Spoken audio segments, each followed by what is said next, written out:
Hello ನಮಸ್ಕಾರ ಗೆಳೆಯರೆ, welcome to our YouTube channel. Lakshmi ಯೋಜನೆಯ 11 ಮತ್ತು 12ನೇ ಕಂತಿನ 4,000 ಹಣ ಯಾವಾಗ ಬಿಡುಗಡೆ ಮಾಡ್ತಾರೆ ಅಂತ ರಾಜ್ಯದ ಎಲ್ಲ ಮಹಿಳೆಯರು ಕಾಯ್ತಾ ಇದ್ದಾರೆ. ಕೆಲ ಕುಟುಂಬಗಳಿಗಂತೂ ಗೃಹಲಕ್ಷ್ಮಿ ಹಣವನ್ನು ತಮ್ಮ ಸಂಸಾರಕ್ಕೆ ಉಪಯೋಗ ಮಾಡ್ಕೊಳ್ತಿದ್ರು. ಆದರೆ ನಮ್ಮ ಕಾಂಗ್ರೆಸ್ ಸರ್ಕಾರ ಇನ್ನೂ 11 ಮತ್ತು 12ನೇ ಕಂತಿನ ಹಣವನ್ನು ಬಿಡುಗಡೆ ಮಾಡ್ತಿಲ್ಲ. ಮಹಿಳಾ ಮತ್ತು ಮಕ್ಕಳ ಕಲ್ಯಾಣ ಇಲಾಖೆ ಸಚಿವೆಯಾದಂತಹ ಶ್ರೀಮತಿ ಲಕ್ಷ್ಮಿ ಹೆಬ್ಬಾಳ್ಕರ್ ಅವರು ಕಳೆದ ಜೂನ್ 28ನೇ ತಾರೀಕಿಗೆ ಪೆಂಡಿಂಗ್ ಹಣ ಬಿಡುಗಡೆ ಮಾಡ್ತೀವಿ ಅಂತ ಹೇಳಿದರು. ಆದರೆ ಇದನ್ನು ಇನ್ನೂ ಬಿಡುಗಡೆ ಮಾಡ್ತಿಲ್ಲ ಗೆಳೆಯರೆ. ಹಾಗಾದರೆ ಗ್ಯಾರಂಟಿ ಯೋಜನೆಯ ಹಣ ಇನ್ನು ಮುಂದೆ ಬರುತ್ತೋ ಇಲ್ವೋ ಅನ್ನೋ ಗೊಂದಲ ಎಲ್ಲರಲ್ಲೂ ಕಾಡ್ತಿದೆ. ಸೊ ಇದ್ರ ಬಗ್ಗೆ ಸಂಪೂರ್ಣ ಮಾಹಿತಿನ ನಿಮಗೆ ತಿಳಿಸ್ಕೊಡ್ತೀನಿ. ಗೃಹಲಕ್ಷ್ಮಿ ಹಣ ಬರುತ್ತಾ ಇಲ್ವಾ, ಬಂದರೂ ಯಾವ ಬರುತ್ತೆ ಅನ್ನೋ ಸಂಪೂರ್ಣ ಅಪ್ಡೇಟ್ಸ್ನ ಈ ವಿಡಿಯೋದಲ್ಲಿ ನಾನು ನಿಮಗೆ ತಿಳಿಸ್ಕೊಡ್ತೀನಿ ಗೆಳೆಯರೆ. ಹಾಗೆ ಯಾರೆಲ್ಲ ಇನ್ನು ನಮ್ಮ ಚಾನಲ್ನ ಸಬ್ಸ್ಕ್ರೈಬ್ ಮಾಡಿಲ್ವೋ ದಯವಿಟ್ಟು ಸಬ್ಸ್ಕ್ರೈಬ್ ಮಾಡ್ಕೊಳ್ಳಿ, ಬೆಲ್ ಬಟನ್ ಪ್ರೆಸ್ ಮಾಡೋದನ್ನು ಮರಿಬೇಡಿ. ಯಾಕಂದರೆ ನಾವು ಮಾಡೋ ಉಪಯುಕ್ತ ಮಾಹಿತಿಗಳ ವಿಡಿಯೋಗಳು ಆದಷ್ಟು ಬೇಗ ನಿಮಗೆ ಬಂದು ತಲುಪುತ್ತೆ ಗೆಳೆಯರೆ. ನಮ್ಮ ಸರ್ಕಾರಕ್ಕೆ ಎಷ್ಟೇ ಆರ್ಥಿಕ ಹೊರೆ ಬಂದರೂ ಗ್ಯಾರಂಟಿ ಯೋಜನೆಗಳನ್ನು ನಿಲ್ಲಿಸಲ್ಲ ಅಂತ ಕಾಂಗ್ರೆಸ್ ಶಾಸಕರಾದ ವಿಶ್ವಾಸ್ ವೈದ್ಯರವರು ಹೇಳಿದ್ದಾರೆ. ಯಾವುದೇ ಕಾರಣಕ್ಕೂ ಜನೋಪಯೋಗಿ ಯೋಜನೆಗಳನ್ನು ನಿಲ್ಲಿಸಲಾಗುವುದಿಲ್ಲ ಎಂದು ವಿಧಾನಸಭೆಯಲ್ಲಿ ಅವರು ತಿಳಿಸಿದ್ದಾರೆ. ಗ್ಯಾರಂಟಿ ಯೋಜನೆಗಳಿಂದ ಸರ್ಕಾರಕ್ಕೆ ಎಷ್ಟೇ ಆರ್ಥಿಕ ಬಿಕ್ಕಟ್ಟು ಬಂದರೂ ಜನಸಾಮಾನ್ಯರಿಗೆ ಮಾಡಿರುವಂತಹ ಯೋಜನೆಗಳನ್ನು ನಿಲ್ಲಿಸಲ್ಲ.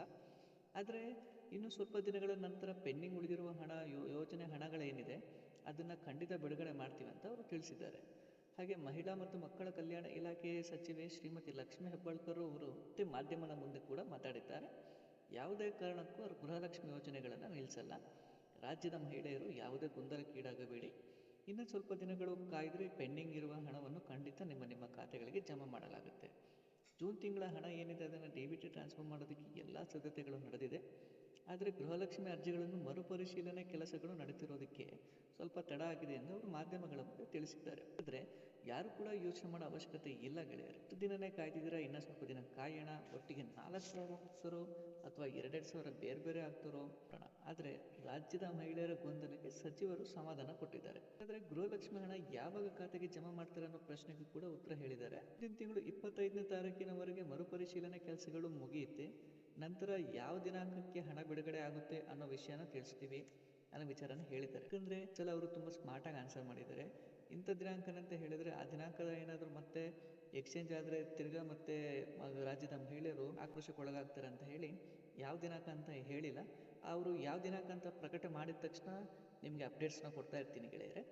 ಸೊ ನಮ್ಮ ಚಾನಲ್ನ ಫಾಲೋ ಮಾಡ್ತೀರಿ. ಈ ಮಾಹಿತಿ ನಿಮಗೆ ಇಷ್ಟ ಆಗಿದ್ರೆ ದಯವಿಟ್ಟು ವಿಡಿಯೋಗೆ ಒಂದು ಲೈಕ್ ಕೊಟ್ಟು ಕಮೆಂಟ್ ಬಾಕ್ಸ್ನಲ್ಲಿ ಕಮೆಂಟ್ ಹಾಕಿ ತಿಳಿಸಿ.